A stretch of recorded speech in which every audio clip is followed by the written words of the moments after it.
बहुत पुराने समय की बात है। मद्र नामक एक राज्य में अश्वपति नामक राजा शासन करता था। वह अपनी प्रजा की अच्छे से देखभाल करता था और उनके हर सुख दुख में साथ देता था। लेकिन राजा की कोई संतान नहीं थी, जिससे वह बहुत दुखी रहता था कि अपना राज्य आगे कैसे बढ़ाएगा और अपनी मृत्यु के बाद इस राज्य को कौन संभालेगा। राजा जो भी आदेश देता सभी उसका पालन करते, फिर भी उसे संतान नहीं प्राप्त हुई। एक दिन नारद जी वहां पधारे। उन्हें देखकर राजा अश्वपति बहुत प्रसन्न हुए और उनका यथोचित सम्मान किया। जब नारद जी प्रस्थान करने लगे तभी उन्होंने राजा अश्वपति के चेहरे पर उदासी देखी और बोले, महाराज आप चिंतित क्यों हैं? मुझे लगता है कि आप किसी दुख से परेशान हैं। आप बताइए, शायद मैं आपकी कुछ मदद कर सकूं। तब राजा बोले, हे नारद जी, आपको तो सब झात है। मेरे राज्य में सब कुछ है, लेकिन मेरे कोई संतान नहीं है। मेरे बाद मेरे राज्य को कौन संभालेगा? मैंने बहुत प्रयास किए, यज्ञ कराए, ब्राह्मणों को अन्न धन दान दिया, पर कोई फल नहीं मिला। यदि आप कोई उपाय बता सकें जिससे मुझे संतान प्राप्त हो जाए तो मैं आभारी रहूंगा। नारद जी बोले, हे राजन, आप ब्रह्मा जी की पत्नी माता गायत्री की पूजा कीजिए। उनके वरदान से आपको अवश्य संतान प्राप्त होगी। यह कहकर नारद जी वहां से प्रस्थान कर गए। नारद जी की बात सुनकर राजा अश्वपति बहुत प्रसन्न हुए और अपनी रानी के साथ माता गायत्री की पूजा अर्चना करने लगे। दिन रात वे माता की भक्ति में लीन हो गए। कुछ दिनों बाद माता गायत्री प्रसन्न होकर स्वयं प्रकट हुई और राजा से बोली, बोलो राजन, मैं तुम्हारी पूजा से प्रसन्न हूँ, जो चाहे मांग लो। तब राजा अश्वपति बोले, माता मुझे और कुछ नहीं चाहिए, बस मुझे एक संतान दे दीजिए। माता गायत्री ने कहा, तथास्तु, मैं तुम्हें एक भाग्यशाली और सर्वगुण संपन्न कन्या प्रदान करती हूँ। यह कहकर माता अदृश्य हो गई। राजा और रानी बहुत प्रसन्न हुए। राज्य में खुशियां फैल गईं कि अब रानी संतान को जन्म देने वाली है। अंततः वह शुभ दिन आया जब रानी ने एक सुंदर और गुणवती कन्या को जन्म दिया। चूंकि वह कन्या माता गायत्री की कृपा से प्राप्त हुई थी, इसलिए राजा अश्वपति ने उसका नाम सावित्री रखा। राजकुमारी सावित्री धीरे धीरे बड़ी हुई। माता की कृपा से वह इतनी सुंदर और गुणवती हो गई कि पृथ्वी पर उसकी समान कोई कन्या नहीं थी। वह सभी की सहायता करती और सबकी प्रिय बन गई। समय बीतता गया और राजकुमारी विवाह योग्य हो गई। तब राजा और रानी चिंतित हो उठे कि उसकी योग्य पति कैसे मिलेगा। राजा ने सारे राज्य में सैनिकों और मंत्रियों को भेजा, लेकिन कोई उपयुक्त वर नहीं मिला। राजा चिंतित हो गए कि अब क्या होगा, कब तक उनकी कन्या घर में ही रहेगी। तब उन्होंने अपनी पुत्री सावित्री को बुलाया और कहा, पुत्री, अब तुम्हारे विवाह का समय आ गया है, लेकिन मुझे खेद है कि मैं तुम्हारे योग्य वर नहीं खोज सका। इसलिए मैं चाहता हूँ कि तुम अपनी सखियों के साथ स्वयं अपने लिए वर की खोज करो। जहाँ भी तुम्हें योग्य पति मिले आकर मुझे बताना, हम तुम्हारा विवाह उसी से करवा देंगे। राजकुमारी सावित्री ने कहा, पिताजी, यदि आपकी आज्ञा है तो मैं अपनी सखियों के साथ वर की खोज पर निकल सकती हूँ। राजा ने एक भव्य रथ का प्रबंध किया जिसमें सावित्री और उसकी सखियां बैठकर राज्य भ्रमण कर सकें और अपना योग्य पति स्वयं चुन सकें। राजकुमारी सावित्री और उनकी सखियां पति को ढूंढने के लिए निकल पड़ी। वे कई राज्य और नगर पार कर चुकी थीं, लेकिन उन्हें मनचाहा पति नहीं मिला। तब सभी ने दुख व्यक्त किया और कहा, क्या हमारी राजकुमारी के लिए कोई योग्य वर नहीं मिलेगा? सभी चिंतित हो गए और निराश होकर राजमहल लौटने लगे। लेकिन भाग्य जो चाहता है वही होता है। लौटते समय रास्ते में उन्हें एक बहुत ही सुंदर जंगली क्षेत्र मिला। वहाँ सुंदर फूल, फल, वृक्ष और पक्षी थे। उस स्थान की सुंदरता देखकर राजकुमारी सावित्री ने सोचा कि थोड़ी देर यहाँ रुकना चाहिए। दासियां भी मान गईं। राजकुमारी सावित्री अपनी सखियों के साथ उस वन में घूमने लगी। तभी अचानक उन्हें एक सुंदर युवक दिखाई दिया। वह युवक बहुत ही तेजस्वी और शक्तिशाली लग रहा था और एक अर्षि का पुत्र था। वह न केवल सुंदर था बल्कि अत्यंत मनमोहक भी लग रहा था। वह एक लकड़ी की टोकरी में जंगल के स्वादिष्ट फल इकट्ठा कर रहा था, शायद खाने के लिए। जब राजकुमारी सावित्री की नजर उस युवक पर पड़ी तो वे उसे देखती ही रह गईं। इतना सुंदर और आकर्षक पुरुष उन्होंने पहले कभी नहीं देखा था। राजकुमारी वहीं ठिठक गईं। दासियों ने जब यह देखा तो चकित हो गईं। उन्होंने कहा, राजकुमारी, क्या आप होश में हैं? आपने इतने राज्य पार किए लेकिन किसी राजकुमार को पसंद नहीं किया और अब एक बनवासी को देखकर आप ठहर गईं। क्या आपका दिल उस पर आ गया है? राजकुमारी सावित्री बोली, हाँ सखियों, मैंने बहुत से राज्य देखे, लेकिन इसके जैसा सुंदर, मनमोहक और दिव्य ऊर्जा वाला पुरुष मैंने कभी नहीं देखा। संभवतः यही मेरा पति बनेगा। यदि मैं विवाह करूंगी तो उसी से करूंगी, अन्यथा नहीं। उधर युवक ने भी जब राजकुमारी को देखा तो वह भी उसे देखता ही रह गया। उसने इतनी सुंदर कन्या पहले कभी नहीं देखी थी, लेकिन उसे यह भी स्मरण आया कि वह एक साधारण बनवासी है और सामने खड़ी कन्या किसी राजकुमारी जैसी प्रतीत होती है। यह सोचकर वह युवक वहां से चला गया। जब राजकुमारी सावित्री ने देखा कि युवक चला जा रहा है तो वह अपनी दासियों के साथ उसका पीछा करने लगी। उन्होंने देखा कि वह युवक एक झोपड़ी में गया जो लकड़ी की बनी हुई थी, लेकिन देखने में सुंदर लग रही थी। वहां दो वृद्ध दंपति बैठे हुए थे जो अंधे प्रतीत हो रहे थे। यह स्पष्ट था कि वे उस युवक के माता पिता हैं। युवक ने फल लाकर अपने माता पिता को खाने के लिए दिए, फिर पानी लाकर पिलाया और उनकी सेवा करने लगा। यह देखकर राजकुमारी सावित्री अत्यंत प्रसन्न हुई और बोली, इतना अच्छा और नेक इंसान ही मेरा पति बनेगा। यदि मैं विवाह करूंगी तो सिर्फ उसी से। यह मेरी सच्ची प्रतिज्ञा है। यह सुनकर दासियां बोली, राजकुमारी, आप क्या कह रही हैं? वह एक गरीब बनवासी है, क्या आप उससे विवाह करके सुखी रह पाएंगी? सावित्री ने उत्तर दिया, तुम जो भी कहो, लेकिन मैं विवाह करूंगी तो सिर्फ उसी से और किसी से नहीं। यह कहकर वे रथ पर सवार हुई और अपने नगर लौट आईं। राजमहल पहुंचकर राजकुमारी सावित्री सीधा अपने पिताजी के पास गईं और बोली, पिताजी, मैंने अपना वर चुन लिया है। वह एक बनवासी युवक है। यह सुनकर राजा अश्वपति बोले, तुम यह क्या कह रही हो पुत्री? तुम एक राजकुमारी हो और राजकुमारी होकर एक बनवासी से विवाह कैसे कर सकती हो? लेकिन राजकुमारी सावित्री अपने निर्णय पर अड़िग रही और बोली, पिताजी, यदि आपको मेरा विवाह करना है तो कृपया उसी से करवा दीजिए, नहीं तो मैं किसी और से विवाह नहीं करूंगी। मैंने मन ही मन उसे अपना पति स्वीकार कर लिया है। राजा अश्वपति सोच में पड़ गए। वे अपनी इकलौती संतान की इच्छा को कैसे ठुकरा सकते थे। अंततः वे राजी हो गए और बोले, ठीक है, यदि यही तुम्हारी इच्छा है तो मैं तुम्हारा विवाह उसी बनवासी युवक से करवा दूंगा। राजकुमारी सावित्री यह सुनकर प्रसन्न हो गईं और अपने कक्ष में चली गईं। उसी समय कुछ दूर से नारद जी पधारे। नारद जी को देखकर राजा अत्यंत प्रसन्न हुए और बोले, नारद जी, आपको शत शत नमन। आपकी कृपा से ही मेरी पुत्री का जन्म हुआ और देखिए, उसके विवाह के समय भी आप हमारे साथ हैं। ये सुनकर नारद जी मुस्कुराए और बोले, यह तो बहुत शुभ बात है कि मैं आपकी कन्या के विवाह में सम्मिलित हो सकूं। मैंने सुना है कि आपकी कन्या अत्यंत गुणवती है।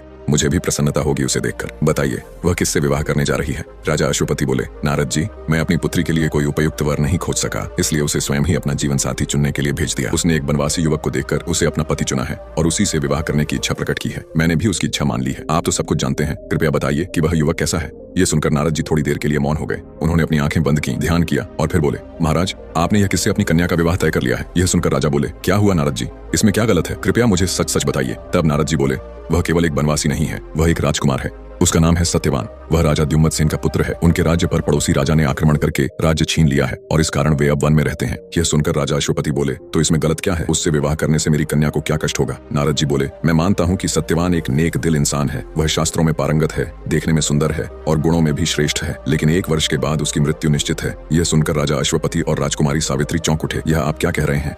राजा ने पूछा, क्या राजकुमार सत्यवान अल्पायु है? वह 1 वर्ष के बाद मर जाएगा, यह कैसे हो सकता है? राजा ने अपनी कन्या से कहा, देखो राजकुमारी सावित्री, नारद जी कभी झूठ नहीं बोलते, वह सत्य वचन कह रहे हैं। मैं तुम्हें जानबूझकर एक ऐसे वर के साथ नहीं बांध सकता जिसकी उम्र केवल 1 वर्ष शेष हो। तुम उससे विवाह कर क्या पाओगी? उसे भूल जाओ और किसी दूसरे योग्य राजकुमार को पसंद करो। यह सुनकर राजकुमारी सावित्री बोली, पिताजी, यह आप क्या कह रहे हैं? मैंने उन्हें मन ही मन अपना पति मान लिया है। मैं उन्हें कैसे भूल सकती हूँ? मैं दृढ़ निश्चयी हूँ पिताजी। अगर मैं विवाह करूंगी तो केवल उन्हीं से करूंगी, नहीं तो मैं किसी से विवाह नहीं करूंगी। अब राजा अश्वपति के सामने संकट खड़ा हो गया। अपनी एकमात्र पुत्री की जिद के आगे वे क्या करते? अंततः उन्होंने पुत्री की इच्छा का सम्मान करते हुए राजकुमार सत्यवान से विवाह करने का निर्णय लिया। वे स्वयं वन में गए और सत्यवान के पिता से भेंट कर बोले, मेरी कन्या आपके पुत्र को देखकर उससे विवाह करने की इच्छा प्रकट कर रही है। यदि आप अनुमति दें तो हम दोनों का विवाह करवा दें। यह सुनकर सत्यवान के पिता बोले, महाराज, आप ये क्या कह रहे हैं? हम तो राज्य त्याग कर वन में रहते हैं, राजकुमारी को यहाँ कैसे सुख मिलेगा? सत्यवान भी बोला, महाराज, मेरे पिताजी सत्य कह रहे हैं। अगर मैं राजकुमारी से विवाह करता हूँ तो शायद उन्हें उतना सुख न दे पाऊँ